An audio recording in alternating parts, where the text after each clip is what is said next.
guys, what is going on? Today we are working on the car again. We're going to see about getting, I've got some FDF extended brake lines I need to get put on because right now I broke a brake line at the track and we need to get that swapped out. Still debating on whether or not to jack it up and pull it off the trailer or if we just do it on the trailer. I think we're going to do it on the trailer because I don't feel like having to tie it back down entirely. So we're going to see if we can pull it off the wheels, get underneath here, swap out these brake lines and get the extended ones on so we don't break anymore, because I actually bent the last one. I'll show you guys a clip of that here in a minute. But yeah, I think we're gonna get started. I'll see if I can film a little bit of a time lapse and see if we can get it done.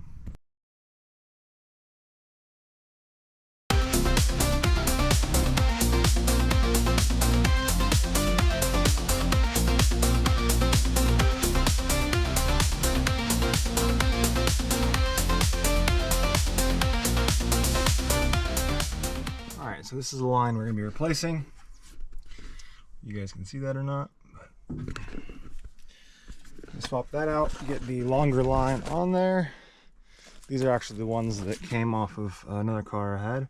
But as you can see right here, it's bent coming out of here.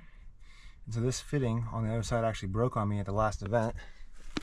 So I had to like source a brake line, which if you've never done that, it's quite difficult to find when you're out of state. So we are trying to get that swapped out. I think I've got the FDF brand ones. So I need to get that swapped out and then we will get those installed. All right, so this is what we need to get the upgraded brake line installed. Got the FDF brake lines. These are the fronts, the longer ones. The rears are not the longer ones, they're the shorter ones. They're about 25 millimeters longer. FDF gives you torque specs and all that. If you need those, I'll put them in the description. This is the banjo bolts. Effectively, I don't really know how to show you that, but I'll show you on the car. So you need a 10 millimeter line wrench, is what they're called. And then you're also going to need, I mean, you probably don't need the 17 because they actually have a little lock right here. Mine's just worn out, so you'll probably need a 17. And then a 15 or on this side, go right there, maybe, if I'm not autistic. And then you're going to need a pair of needle nose pliers, so that way you can pull this out. This little tab right here essentially just pulls straight out. And I will set you guys up so you can watch that. Take this apart, make sure you do grab something. I'm using red silica, so that way we can catch whatever brake fluid we lose. We'll start on the low side. You guys see anything there? Maybe, maybe not, who knows? But you will be okay. My stuff's already extremely loose because I have not nut and bolted this car since the last event. And everything is super loose, which is a problem, but not that big of a problem. And we're gonna need to break loose the brake line. Get that going.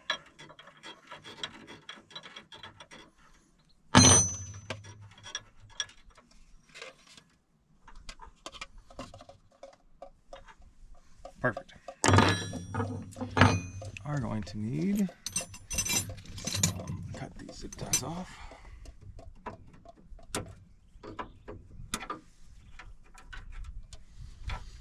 Just a heads up, brake fluid is very corrosive, so you really don't want to get it on your hands, but it probably won't kill you. So you should probably wear gloves if you're smart. Like I said before, mine is stripped, so we gotta run 17 on there, 10 millimeter here. See if we can get this on there. Mine is slowly becoming more stripped every time, but the purpose of a line wrench is so it actually can get all the way around, because these fittings do like to strip. So if you have a rusty car, you may want to go ahead and just invest in the line wrench. It'll save you a headache.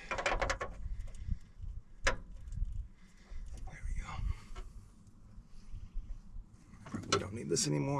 Should hold it.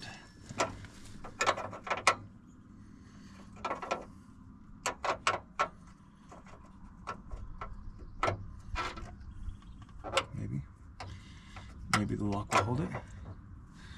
Let's see if I got a 10 real close by.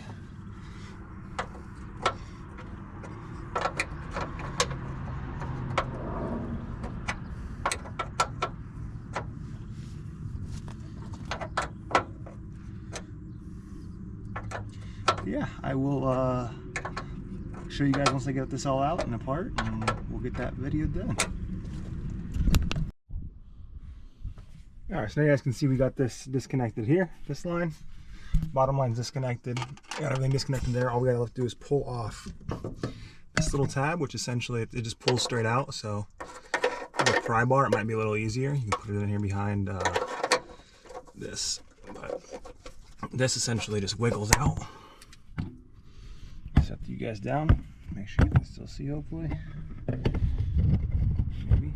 There we go. Grab that. Essentially just pull it straight out. It comes out. Don't lose it because you don't get a new one with the kit. Ooh, don't spill the brake fluid. So, I mean, not too much brake fluid comes out of these lines, but some does. So, that is the amount of brake fluid you're going to get out. And we'll put it back together. Alright, so this escalated quickly because I stripped out that brake line fitting on the chassis, the hard line, so that's going to be fun. Luckily I didn't damage this. The threads are still good on the new line. But in order for me to either replace this line or see if I can go get a tap and die set, trace it back, it's this one right here. So yeah, it's just one of those joys of working on cars, you know. Shit's gonna break almost every single time. Especially now that these cars are like over 20 years old. So, this is the old line we pulled out because it was just partially bent from my where my shock tower was hitting my knuckle, because after I got the angle kit I didn't know any better and this was in the wrong spot. So still have the other side to do, but I think I'm going to hold off on the other side until I can either source a new hard line or see if I can get some type of adapter made. Good news is all these adapters I already have are shorter threads, so I may try to see if I can't make this line work and route it from here all the way up through to that. I think I'm going to try that next and see if that works, and if not, then I guess it is what it is and I'll have to go get some more parts. Alright, so since we've stripped that entirely, we're going to move on from that. We're going to go ahead and kind of scrap the whole Z project, working on that, getting it ready, because I don't need it until next week. But we have the Duramax that needs a turbo desperately. Alright, so we got a turbo that we need to put into the Duramax. So, brand new Garrett. I don't entirely know specs on it. It's stock OEM. Gasket kit. We also have a bunch of steering arms, tire PSC kind of power system for it. We have to get that out. On top of that, I don't have a big enough jack at the moment because my other jack, my steel one broke, so now we're using a tiny one. Not the answer. So we have to get this thing jacked up and start pulling the turbo off. The intake has to come off. All kinds of shit has to come off. I had this up pipe actually break on me before and it caused a fire in here and big old headache. But I'm about to go on another road trip, so kind of have to get everything ready and get ready for the season. So yeah, I guess if you guys want to see that, I'll film that and throw it in there. Watch it if you want to. Don't watch it if you don't. Thank you.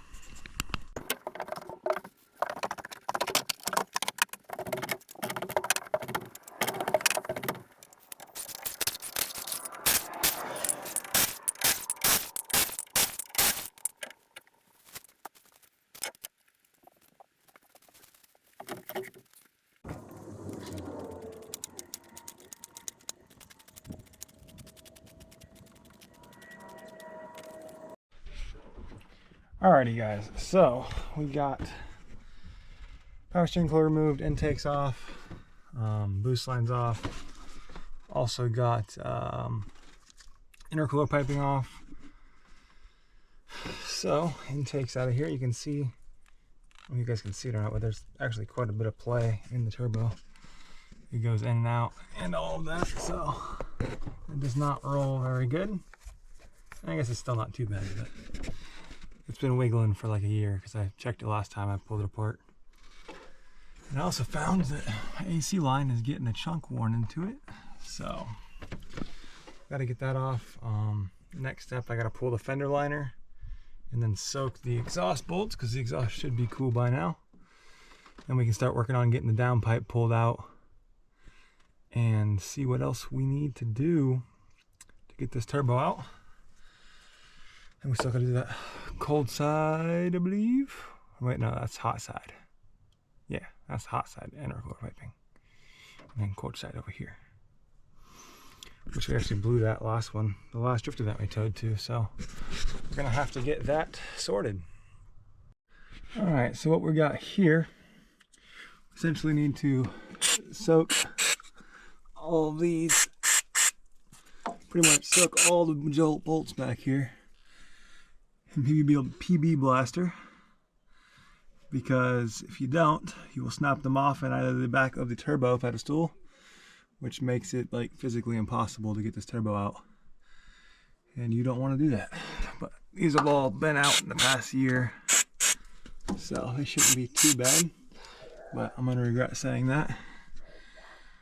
I'm already regretting saying that, but yeah, probably should do a fuel filter change while I'm here. Things right there. Yeah, good idea. All right guys, so we got the downpipe completely out.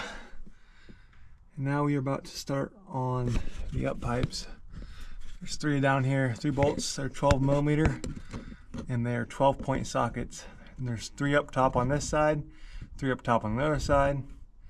I don't think we have to actually remove the other downpipe, which I really hope not, because otherwise I have to undo my EGT probe, and I really don't want to do that.